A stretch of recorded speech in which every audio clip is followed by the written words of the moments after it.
தமிழ்நாடு சட்டமன்ற தேர்தலுக்கான பரப்புரை ஓய்ந்தது. இறுதிக்கட்ட வாக்கு சேகரிப்பில் ஈடுபட்ட அரசியல் கட்சித் தலைவர்கள்.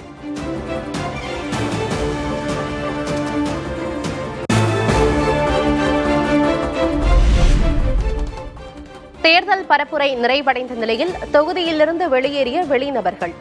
தீவிர கண்காணிப்பில் ஈடுபட்டுள்ள தேர்தல் ஆணைய அதிகாரிகள்.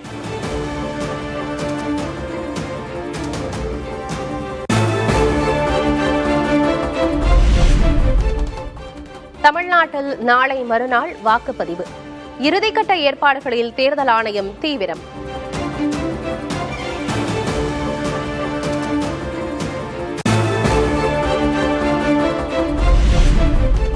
தமிழகத்தில் 5938 வாக்குச்சாவடிகள் பதற்றமானவை.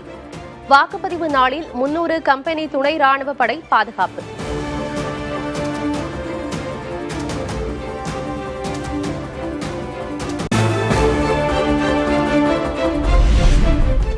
வாக்குச்சாவடி மையங்களுக்கு தேவையான 115 பொருட்கள் தயார். விரலில் வைக்கப்படும் மை, எழுதுகோள் என அனைத்தையும் பேக் செய்யும் ஊழியர்கள்.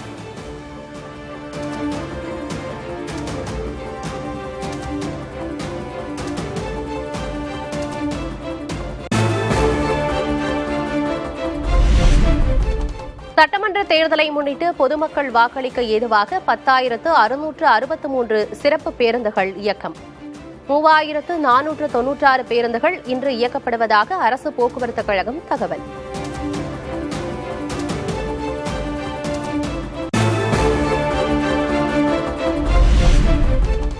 ஜனநாயக கடமையை நிறைவேற்ற சொந்த ஊர்களுக்கு செல்ல தயாராகும் மக்களுக்கு சிக்கல். தென் மாவட்டங்களுக்கு செல்லும் பேருந்துகளில் கூடுதல் கட்டணம் வசூலிப்பதால் அவதி.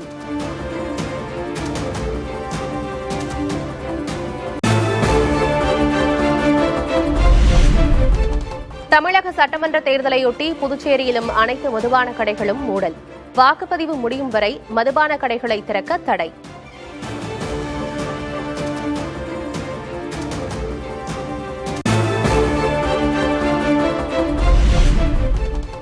செல்வப்பெருந்தகை மீது சட்ட நடவடிக்கை எடுக்க கோரி சென்னை காவல் ஆணையரிடம் புகார் அளித்த வருமான வரித்துறை. தனது வீட்டில் வருமான வரித்துறை சோதனை என திட்டமிட்டு அவதூறு பரப்பியதாக தேர்தல் ஆணையத்திலும் புகார் மனு.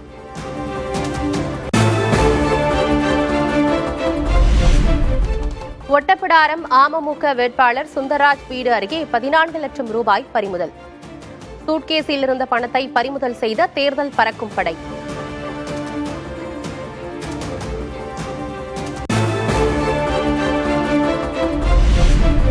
மேற்கு வங்கத்தில் முதல் கட்ட தேர்தலுக்கான பரப்புரை ஓய்ந்தது. 294 தொகுதிகளில் முதற்கட்டமாக 152 நாளை மறுநாள் வாக்குப்பதிவு.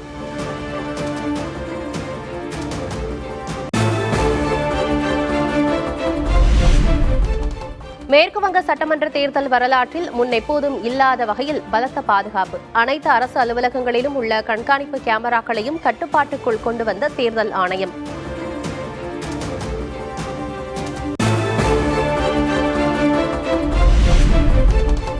விருதுநகர் அருகே 25 பேர் உயிரிழந்த பட்டாசு ஆலையின் உரிமையாளர் உட்பட 3 சரண்.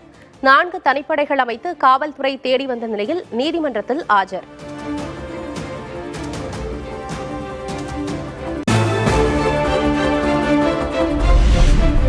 பட்டாசு ஆலைகளில் விபத்துகள் தொடரும் நிலையில் அரசு என்ன செய்து கொண்டிருக்கிறது? விருதுநகரில் 25 பேர் உயிரிழந்ததை சுட்டிக்காட்டி சென்னை உயர்நீதிமன்ற மதுரை அமர்வு கேள்வி.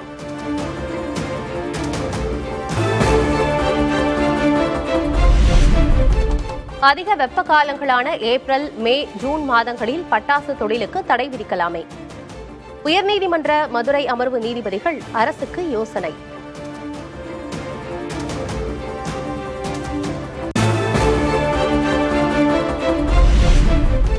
கடந்த 5 ஆண்டுகளில் காவல்துறை மீது குற்றவாளிகளுக்கு அச்சமில்லாத நிலை உருவாகிவிட்டதாக அண்ணாமலை விமர்சனம். திருவண்ணாமலை அருகே சிறுமி கூட்டு பாலியல் கொடுமைக்கு ஆளாக்கப்பட்டதை சுட்டிக்காட்டி கண்டனம்.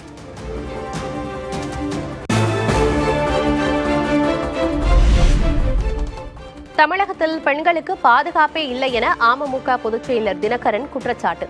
திருவண்ணாமலையில் பாதிக்கப்பட்ட சிறுமிக்கும் அவரின் குடும்பத்தினருக்கும் உரிய பாதுகாப்பு வழங்கவும் வலியுறுத்தல்.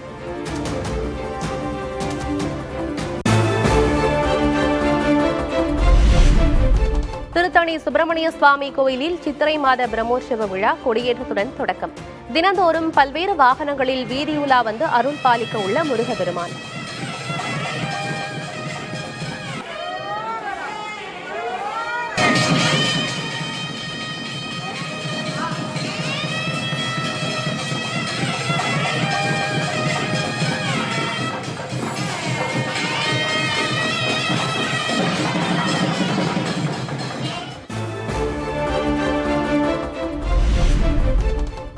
சென்னையில் ஆபரண தங்கத்தின் விலையில் இன்று மாற்றமில்லை. ஒரு சவரன் 1,14,400 ரூபாய்க்கு விற்பனை.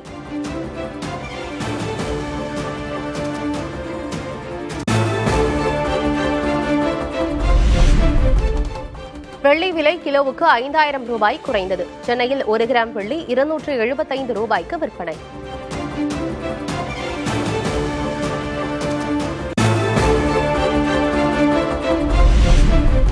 பாகிஸ்தானில் ஏற்பாடு செய்யப்பட்டுள்ள 2வது சுற்று அமைதி பேச்சுவார்த்தையை புறக்கணிப்பதாக ஈரான் அறிவிப்பு.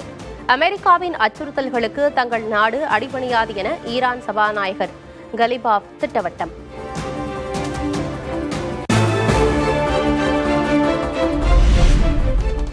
அமெரிக்கா ஈரான் போர் நிறுத்த ஒப்பந்தம் நாளையுடன் நிறைவு. ஒப்பந்தம் ஏற்படாவிட்டால் போர் தொடங்கும் என ட்ரம்ப் திட்டவட்டம்.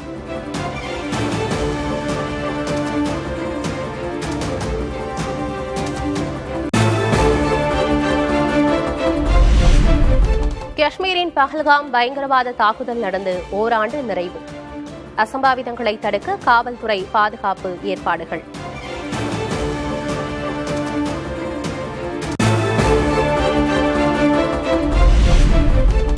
கேரள மாநிலம் திருச்சூரில் பட்டாசு வெடித்த விபத்தில் 12 பேர் உயிரிழப்பு. பூரம் திருவிழாவுக்காக பட்டாசுகளை சேமித்து வைத்திருந்த போது விபரீதம்.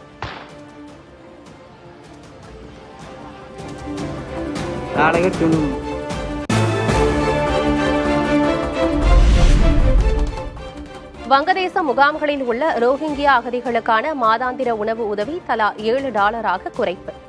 உயிர் வாழ உணவு தேடி செல்லும் போது மனித கடத்தல்காரர்களிடம் சிக்கும் அபாயம் உருவாகியுள்ளதாக சமூக ஆர்வலர்கள் கவலை.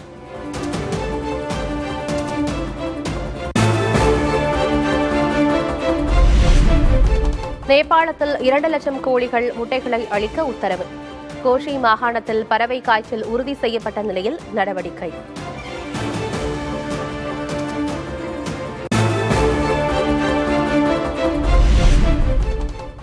இலங்கையில் மீண்டும் ஆட்சி அதிகாரத்தை கைப்பற்ற தயாராகும் மஹிந்த ராஜபக்ஷ. மிகப்பெரிய திட்டம் வகுக்கப்பட்டுள்ளதாகவும் பேட்டி.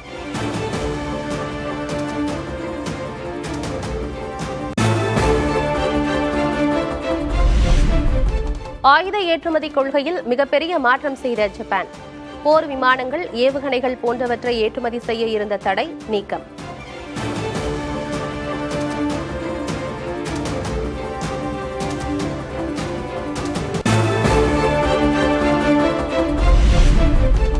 ஆப்பிள் நிறுவன தலைமைச் செயல் அதிகாரி பதவியிலிருந்து டிம் குக் விலகல். ஹார்ட்வேர் பிரிவை கவனிக்கும் ஜான் டர்னஸ் வரும் செப்டம்பர் முதல் தலைமை பதவியை ஏற்பார்.